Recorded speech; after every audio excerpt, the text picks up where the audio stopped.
Alright, so we're not going to do a long intro today because from this thumbnail I can't put together what's going on. I can't tell if it's a TV show, if that's a jellyfish, if it's a dress, don't know what's going on. But yo, either way it go, what's good? How your day going? Morning, evening, night, whenever you're watching this video. We're about to check out top 3 photos with Disturbing Backstories part 14 by the homie Mrballen. Yo, if you want to check out the original video, link will be in the description below, but let's go. Today, I'm going to share with you 3 progressively more disturbing stories, and at the end of each of them, I'm going to reveal the picture or pictures that are famously associated with them. But before I get into today's stories, if you're a fan of the strange, dark, and mysterious delivered in story format, then you've come to the right channel, because that's all I do, and I upload 3, 4, even 5 times every week. So if that's of interest to you, please offer to make the like button breakfast, but instead of powdered sugar, use baby powder on their French toast. Also, please subscribe to this channel and turn on all notifications so you don't miss any of my weekly uploads. All right, let's get into today's stories.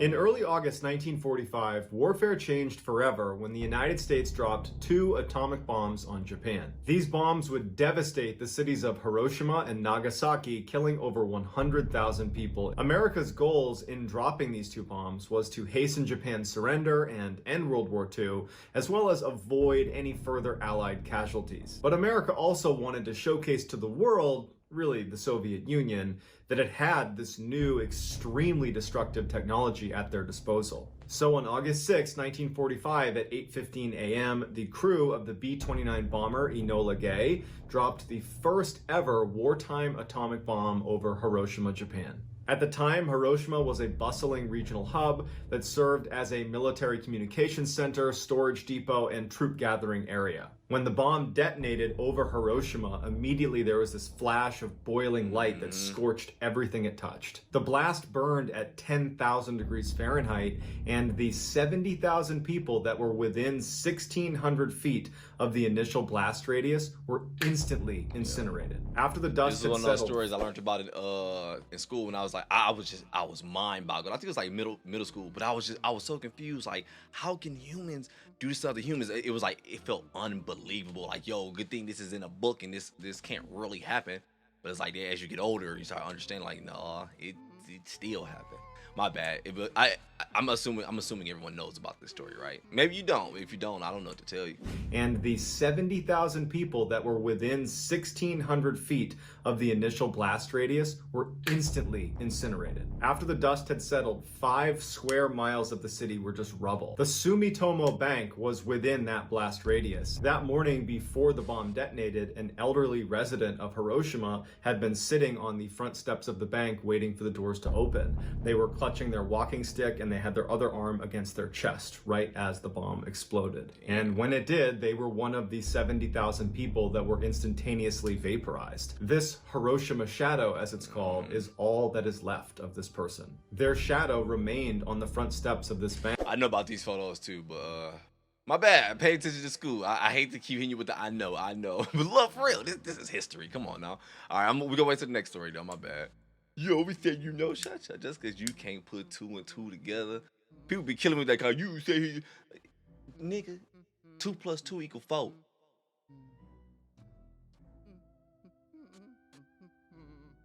My bad, we just chilling today. No drama, no overreacting. Oh shit.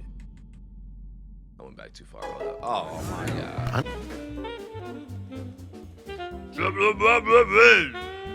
Stop, no overreact today.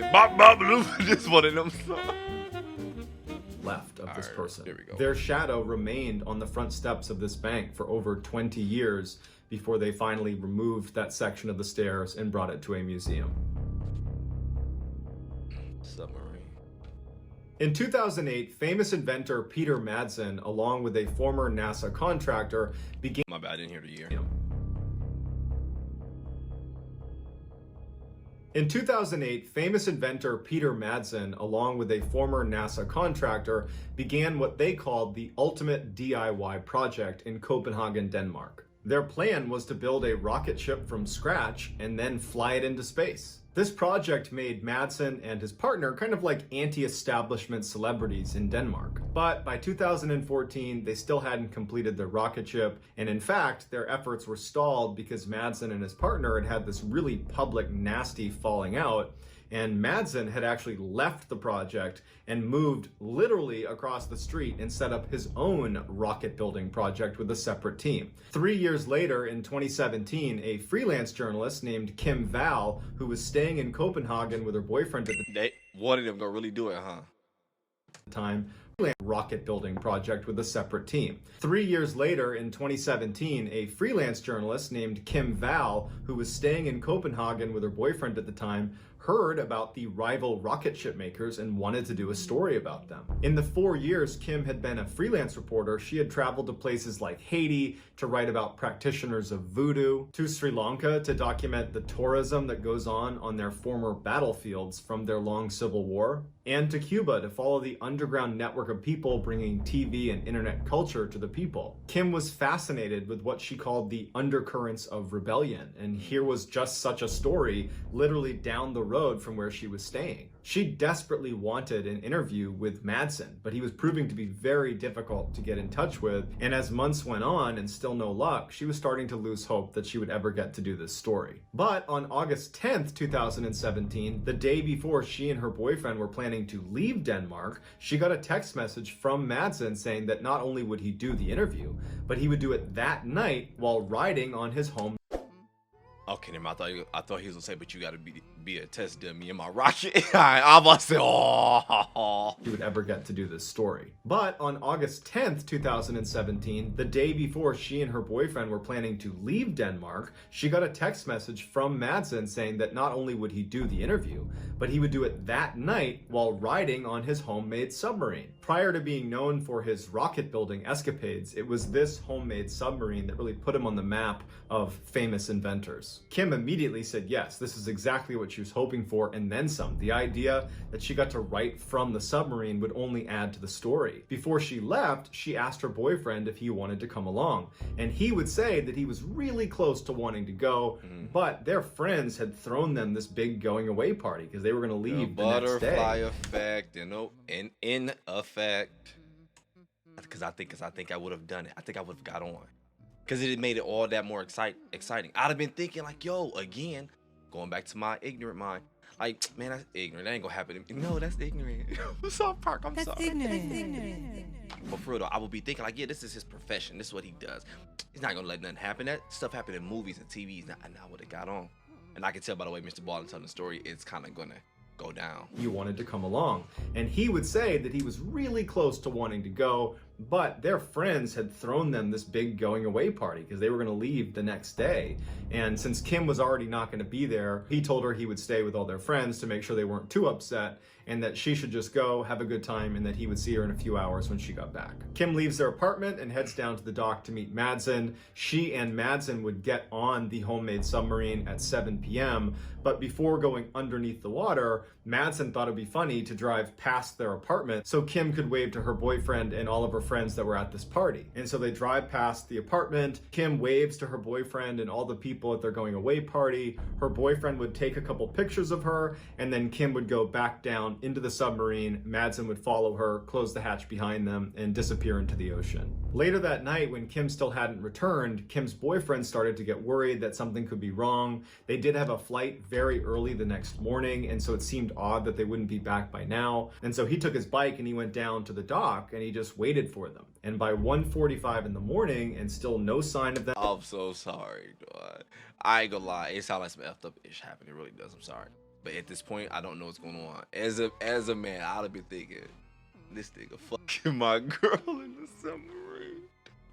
Boyfriend would take a couple pictures of her, and then Kim would go back down into the submarine. Madsen would follow her, close the hatch behind them, and disappear into the ocean. Later that night, when Kim still hadn't returned, Kim's boyfriend started to get worried that something could be wrong. They did have a flight very early the next morning, and so it seemed odd that they wouldn't be back by now. And so he took his bike and he went down to the dock and he just waited for them. And by 1:45 in the morning and still no sign of them, he decides to call the police. Police launch a search, and all night they're looking and they can't find the submarine. They can't get in touch with Madsen. The next morning, the submarine was spotted near a lighthouse, and one of the boats that was out looking for them saw Madsen climb out of the hatch right as the submarine actually sank into the water. So Madsen's now swimming in the ocean and the submarine's gone under and there's no sign of Kim. The boat goes over and picks up Madsen, brings him to shore. Madsen would tell police that he started to notice some ballast issues with the submarine and he thought it might cause it to sink.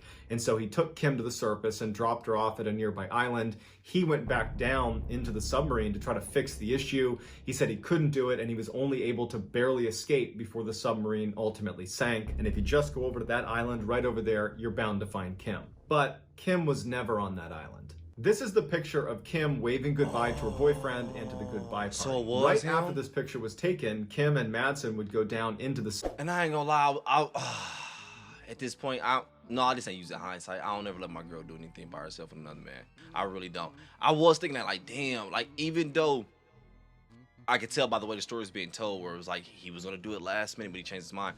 Ain't no way I'd have let my girl go in there with him by herself. I would have not let that happen. I'm sorry, dog. I don't. That's telling not hindsight, because even to this day, I don't allow that shit. Nah. Oh man, guess your girl should do what you want. I don't care. That's your relationship. People weird. Yeah, I be trying to sense people energy. It could be because he don't want his face shown, but I was noticing. I'm like, yo, why he ain't look at the picture when the picture being taken? Like you would think like, yo, this is my invention. She's about to spread it out to the world. Like, yo, look at this, it's fire, or whatever, from my submarine. You would think like, yeah, that's me. Hello, I'm the creator. Like, no, I'm gonna look away. Could be camera shot. I don't know. His head do like his shape like a PT Cruiser or some shit, but I don't know though.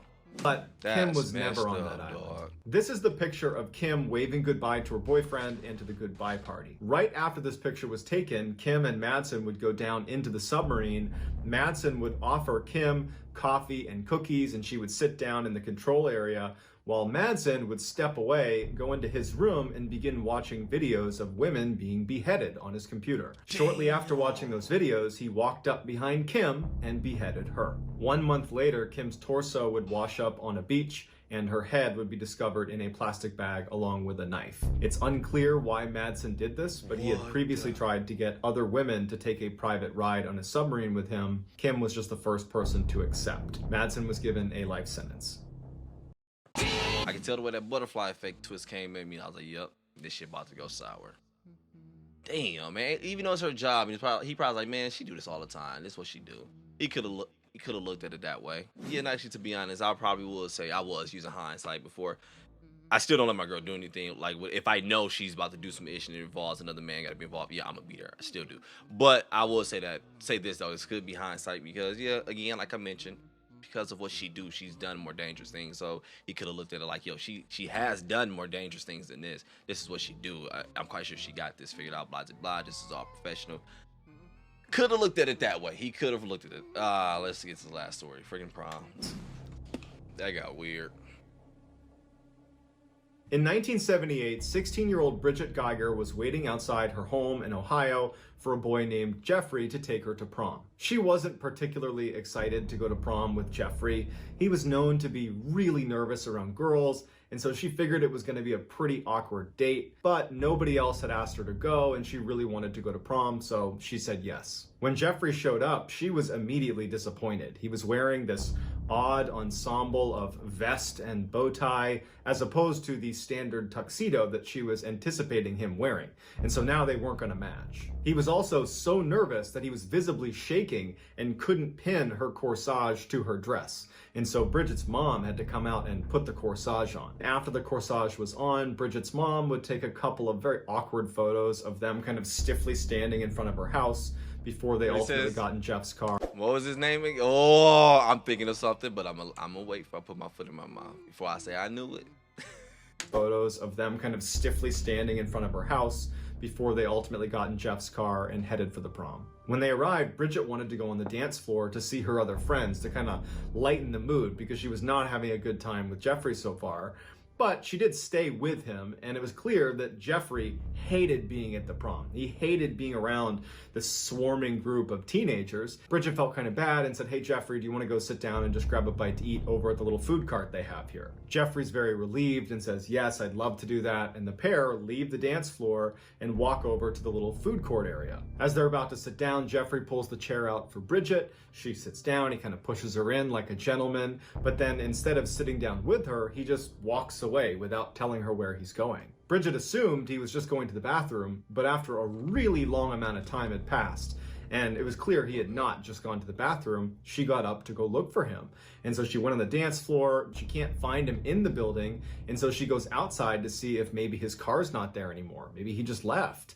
And she sees his car, it's still in the lot. When she turns around to go back into the prom, she sees Jeffrey sitting on a curb just eating McDonald's cheeseburgers. And she goes over to him and she's like, "What are you doing out here?" And so he told her that he just wanted to step outside and get a couple cheeseburgers and then come back and he would sit with her while she ate, but they wouldn't let him back in.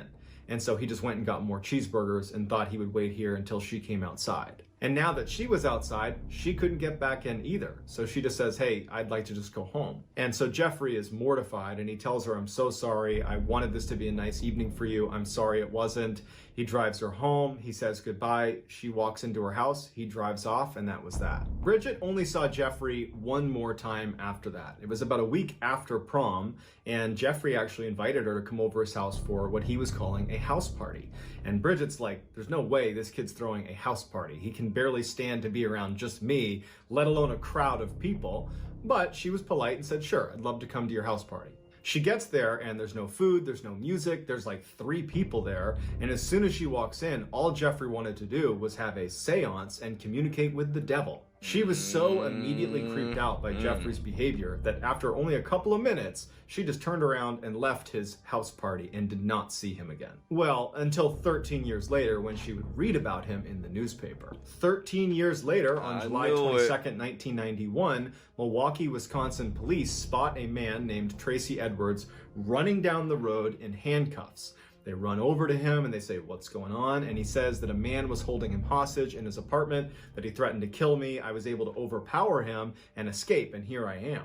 The police go to this apartment that he apparently escaped from and they knock on the door. The door opens and the police are confronted by this tall man who introduces himself as Jeffrey. He tells police this is all a big misunderstanding and that Tracy Edwards is a friend of his and I don't know what's gotten into him. And the police were actually close to believing him. They would even say he was really convincing. But as they're talking to him, one of the officers kind of looks behind Jeffrey into his apartment and he sees on the coffee table what are clearly pictures of dismembered body parts. And so they arrest Jeffrey, and when his apartment was fully searched, a house of horrors is revealed. In addition to photos of body parts, the apartment itself was littered with human remains. There were several human heads in the freezer and the refrigerator, and in his bedroom was a 57-gallon drum containing more dead bodies that were decomposing in chemicals. There was also evidence imagine legit being a cop and just seeing that as a scene, like, yo, that would trip me out. I really don't know how I would pursue my job. I really don't. Like, dog, I'm done. There's no way I could, like, what the fuck? But it is Jeffrey Dahmer, so I'm aware of that, I know. In the freezer and the refrigerator, and in his bedroom was a 57-gallon drum containing more dead bodies that were decomposing in chemicals. There was also evidence that suggested Jeffrey was eating these people. Now, Jeffrey lived in a crowded apartment complex, and so other neighbors had complained about this awful smell coming from his room, but he had been able to explain it away and convince everybody that it was just some bad meat. However, the most horrifying revelation about how Jeffrey was able to conceal these horrible crimes he was committing in the middle of the city. In an apartment too, I was like, man. But how Jeffrey was able to conceal these horrible crimes he was committing in the middle of a city apartment would come a few days later. Apparently, 2 months before Tracy Edwards had run out of Jeffrey's apartment in handcuffs and flagged those officers down, another boy had left the apartment in handcuffs and was running down the road, and police stopped him. But the boy couldn't really speak. He wasn't able to articulate why he was there or what he was doing. And as police are talking to him, Jeffrey comes running up the road,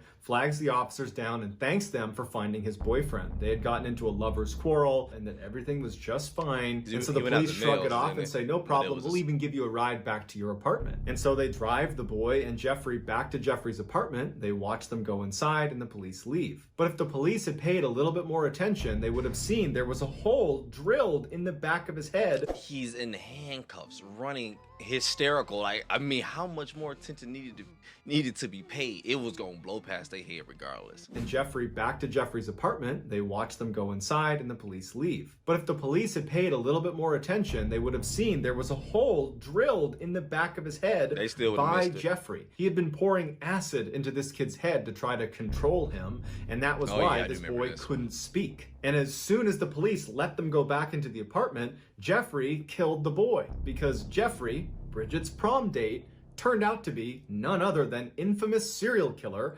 Jeffrey Dahmer, who killed 17 people over a 13-year period. Just days after this picture was taken of Jeffrey and Bridget, right before they headed off to prom together, Jeffrey would kill his first victim and start that 13-year killing spree.